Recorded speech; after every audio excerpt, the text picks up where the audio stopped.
They thought gladiators were only men, until a scratched stone relief showed two women, armed and unbowed, facing death under the Roman sun.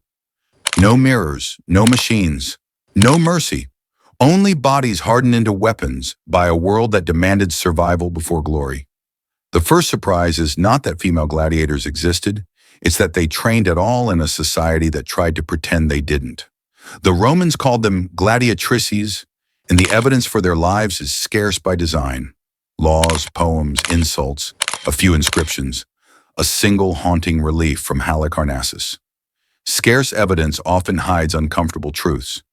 And the uncomfortable truth is this. Some women in the ancient world were trained to fight like professionals, without gyms, without modern equipment, and without the luxury of safety. They trained with what the earth gave them and what fear demanded. And in doing so, they discovered principles of strength that still work today. This story isn't about bloodlust, it's about adaptation. It's about how human bodies learn when there are no machines to guide them, no screens to distract them, and no soft landings to catch them. It's about the quiet science of calisthenics before the word existed, the psychology of training when failure meant pain, and the culture that shaped bodies into symbols, sometimes against their will, sometimes with fierce intent. The mystery begins with absence. Why do we know so little about gladiatrices? Because Rome was deeply uncomfortable with them. A woman fighting in the arena cracked the image of Roman order. It blurred lines between masculine and feminine, citizen and slave, performer and warrior. So the records are thin, the references dismissive, the tone often mocking. But the body doesn't lie. Muscles leave traces on bones. Training leaves habits in movement, and the arena itself tells us what kind of strength was required to survive it. Imagine the training yard at dawn, not marble and mirrors, but dirt packed hard by years of feet. The air smells of iron, sweat, and old wood. In the distance, the city wakes. Here, there are no spectators yet, only repetition, only breath. The first lesson the gladiatrix learned was balance, because balance is the foundation of violence and grace alike. In the arena, footing meant life. Sand shifted. Blood made the ground slick. Armor changed your center of gravity. So training began not with lifting, but with standing. Long hours barefoot on uneven ground. 1 foot raised, then switched. Knees slightly bent. Core awake, eyes forward. The body learned to make micro corrections without conscious thought. Modern science calls this proprioception, the body's ability to sense itself in space. Ancient trainers didn't need the word. They knew the result. A fighter who could move without thinking had time to think about the opponent. Balance drills bled into walking patterns, then into lunges that mimicked the step and strike of combat. Forward, back, diagonal. Always controlled, always repeatable. These weren't exercises for show. They were rehearsals for chaos. Today, we know that such movements strengthen stabilizing muscles often ignored by machine-based training. Then they simply knew that fighters who fell died faster. As the sun climbed, training turned heavier, not with barbells but with bodies. The gladiatrix learned to carry weight because combat demanded it. Shields pulled at the shoulder. Helmets strained the neck. Opponents leaned, shoved, locked arms. So they carried water jars across the yard. They hauled sandbags made of stitched leather and grit. They dragged wooden sleds over dirt until legs burned and lungs screamed. Functional load, modern trainers would call it. Ancient necessity is more accurate. What's remarkable is how closely this mirrors what exercise science now praises. Compound movements, full body engagement, variable resistance. When you lift a jar that sloshes, your muscles learn to adapt mid-movement. When you drag weight over ground, your posterior chain, the muscles of the back, hips, and legs, awakens as a system, not a collection of parts. The gladiatrix didn't train muscles. She trained actions. But strength without endurance is a promise you can't keep. Fights didn't end in 30 seconds. They stretched. They stalled. They turned into tests of breath and will. So conditioning was relentless. Running wasn't done for distance alone, but for rhythm. Short sprints followed by slow recovery walks, again and again. The heart learned to surge and settle. The lungs learned to work under stress. This is interval training by another name, and it remains one of the most efficient ways to build cardiovascular power. There was also crawling, low to the ground. Elbows and knees scraping dirt. It built shoulders and hips, yes, but more than that, it taught humility. In combat, you fall. You get pushed down, you scramble. The body that has practiced being low doesn't panic when it happens for real. Modern movement specialists praise crawling for neurological development and joint health. Ancient trainers valued it because it kept fighters alive. Food followed training, and food was fuel, not pleasure. Gladiators, men and women alike, were often fed diets heavy in barley, beans, and legumes, high in carbohydrates, dense in calories, cheap to produce. Ancient writers mocked them as barley eaters, but that mockery hides a truth. Carbohydrates replenish glycogen, the energy stored in muscles. Fighters needed that energy for repeated exertion.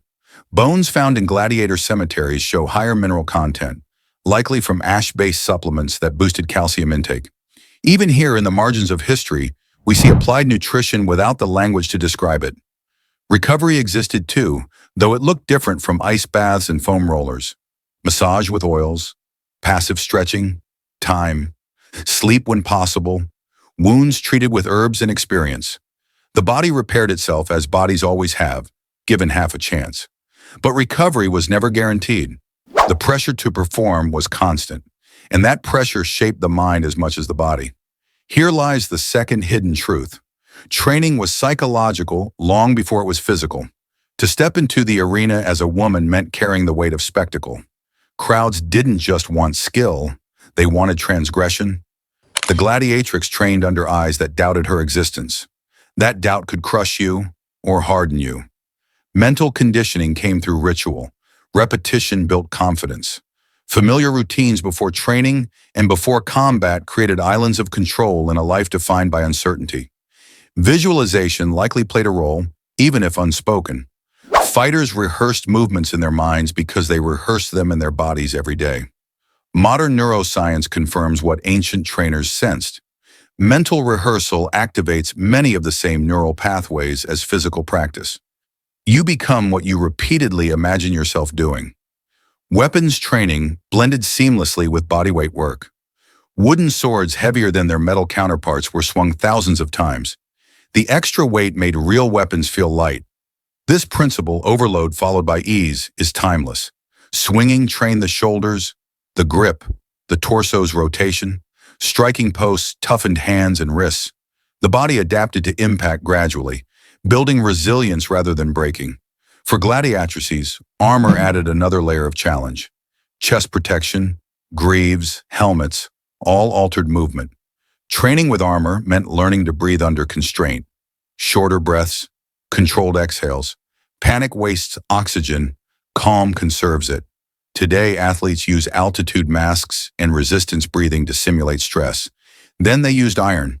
As days blurred into months, the body transformed. Lean, powerful, efficient. Not sculpted for beauty, but carved by function. This is where modern assumptions falter. We often imagine ancient training as crude, brutal, unsophisticated. In reality, it was ruthlessly optimized. There was no room for wasted effort. Every drill answered a question. Will this keep you alive? The cultural context matters here. Gladiatrices were rare, expensive, and controversial. Some fought for survival, others possibly for fame or patronage. The motivations varied, but the system they trained in did not. It cared only about performance. In that sense, the arena was brutally meritocratic. Skill mattered, conditioning mattered, composure mattered. Gender did not save you. This leads us to the third lesson. Strength is specific. Gladiatrices did not train to lift the heaviest possible weight once. They trained to move a moderate load repeatedly under stress in unpredictable conditions. This kind of strength, sometimes called work capacity, is deeply transferable. It's the strength you use to carry groceries upstairs, to work long hours on your feet, to respond when life pushes unexpectedly hard. Science now supports what the arena demanded. Studies show that bodyweight training can build comparable strength and endurance to machine-based workouts, especially when movements are varied and progressively challenging. Balance, coordination, and joint health often improve more with free movement than with guided paths. The ancient world, constrained by lack of equipment, stumbled into principles modern fitness is rediscovering. But there was a cost. Injuries accumulated, joints wore down, scars layered over scars. Training without safety nets means mistakes are expensive. And yet there is something deeply human in this stripped-down approach. It forces honesty. You can't hide weakness behind numbers or machines. Your body tells the truth every morning when you stand up and every night when you lie down. As the years passed, a veteran gladiatrix moved differently. Economical, calm, she wasted nothing. Younger fighters might burn hot and fade. Experience taught restraint. This is another quiet truth. Longevity in any demanding practice comes not from intensity alone, but from judgment. Knowing when to push, knowing when to hold back, knowing that tomorrow matters. The story doesn't end in the arena. It echoes forward. Medieval soldiers trained with bodyweight drills and weapon work. Farmers built strength through labor. Sailors learned balance on shifting decks. Only recently have we outsourced movement to machines and forgotten that the body itself is the oldest gym. So what can we take from the gladiatrix beyond fascination? The takeaway is not to romanticize suffering. It is to respect simplicity, to remember that strength is a relationship between body and environment. When you move with intention, when you load the body naturally, when you train balance and breath and focus together, you tap into something ancient and reliable. You don't need marble floors or polished steel to become strong. You need consistency. You need awareness. You need the courage to be present with effort. The gladiatrix trained without gyms because there were none.